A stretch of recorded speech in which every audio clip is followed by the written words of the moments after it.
Tena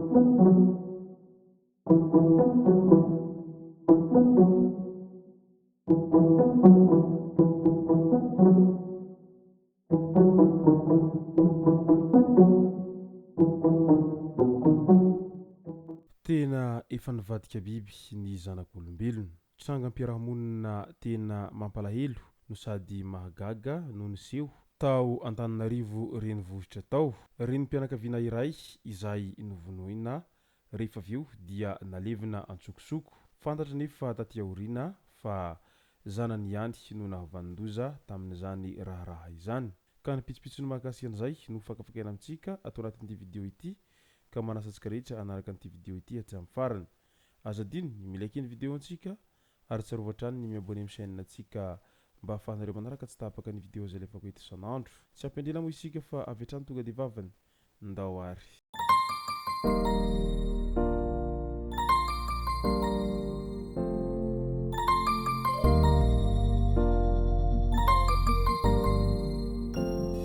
Ny tonga tsy miarahaba hono ny namantesitra ka dia faly miarahaba isika rehetra mpanaraka tsy tapaka an'ity chaîne ity ny tenako amin'ity androandroany ity.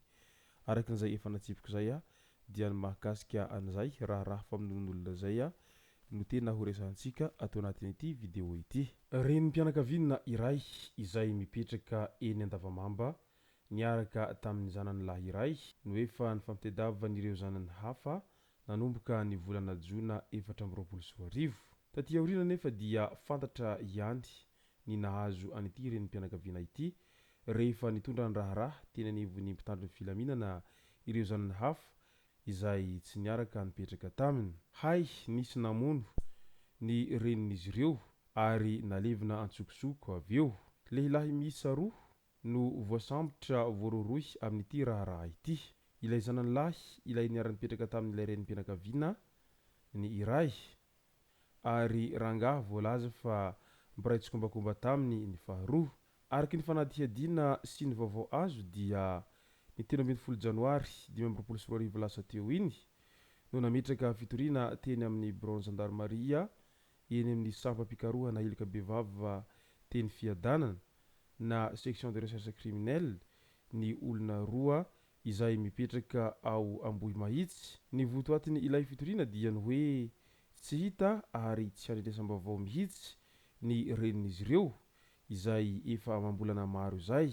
Araky ny fanambaran'izy ireo dia teny amin'ny tranony teny Andavamamba izy no nipetraka ary zanany lahy no mifandray sy mikarakara azy isan'andro. Voalazan'ny loharanom-baovao fa ny volana Jona 2024 no nahita maso azy farany ny fianakaviany hatramin'ny alahady 12 Janoary 2024 lasa teo anefa dia nilaza foana ity zanany lahy ity fa mbola any ny reniny saingy tsy te hifanerasera amin'ny fianakaviana intsony. Ka izay no antony tsy andraisan'ny finday rehefa misy miantso. Ny alatsinainy iteo anefa dia noteren'ny fianakaviana io zanany lahy io mba hanoro ny toerana misy ny reniny ary nanomboka niahiahy izy ireo satria vehivavy hafa no nisandoka ho ilay ramatoa rehefa niantso tamina finday. Nanomboka teo dia nitsoaka nandositra io zanany lahy io ary tsy hita ny nisy azy. Rehefa niroso tamin'ny fanadihadiana sy ny fikarohana ny mpitandro ny filaminana dia fantatra fa efa namidiny ny tany sy ny tranony reniny io izay teny Andavamamba sy ny teny Anosibe. Ny 17 Janoary 2024 lasa teo no voasambotra ilay zanany lahy ary tratra teny aminy karapanondro ny reniny sy ny pisy izay nampiasain'ny reniny hatramin'izay. Nandritran'ny famotorana ora maro vao nihaiky izy fa efa maty tamin'ny volana Jolay 2024 io reniny io izay maty ny aretina ary naleviny samirery tao an-tranony izay tao Andavamamba ihany ka tsy nilaza tamin'olona izy na fianakaviana iray aza. Lehilahy iray hafa izay nokaramainy ilay zanany lahy roa hetsy ariary nandavaka sy nanao ny fasana tao anatin'ny trano. Ny andron'iny ihany dia voasambotra teny Anosibe ity farany. Taorian'izay dia nojerena ilay trano sy ny toerana nandevenany an'ity ramatoa ity izay efa tsy hita hatramin'ny ela ity. ary efa nogiazana ilay trano mba tsisy hiditra mandrapaha vitany tokony natao ny 18 janoary 2024 ny famongorana ny razana eo anatrehany mpitsabo sy ny sefokotany ary fianakaviana.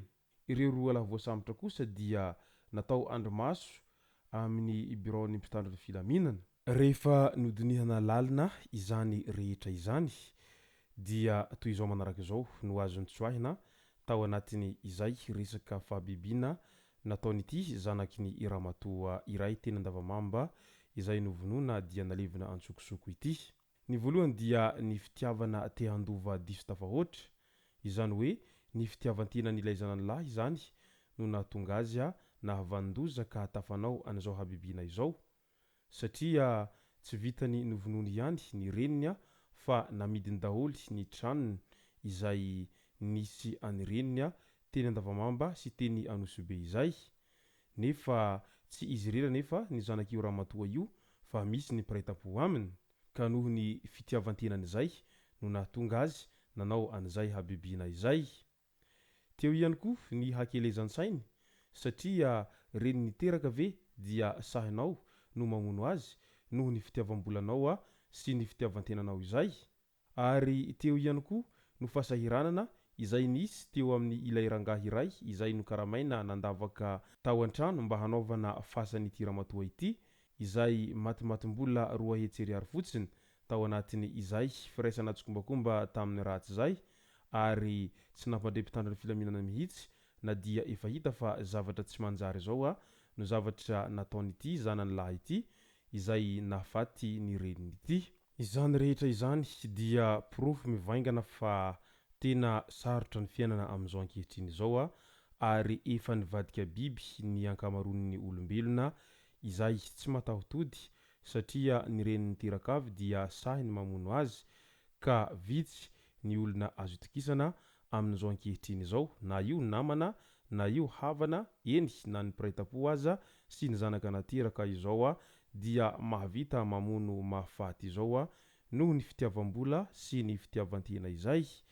Ka tsy mitombina intsony ilay voalazany Ntaolo tany alohabe tany amin'ilay hoe aleo very tsikalakalam-bola toy izay very tsikalakalam-pihavanana, fa amin'izao kosa dia ny vola ihany no mahamatimaty ny kabetsahan'ny olona. Ka ninona ny fitiavam-bola dia mandiniha tsara foana vao manao zavatra, fa tsy hoe noho iny fitiavan-tena sy fitiavam-bola kelinao iny no mahatonga anao ndeha hamono ny hafa ary ndefa mahavalo amin'ny mpiraita-po sy ny havana mantsakaiza tahaka an'izao. Izay sy zay ny masaka azona roso tao anatin'ity video ity, tomboko lasy tomboko vavy, misaotra antsika rehetra nanaraka an'ity video ity hatramin'ny farany.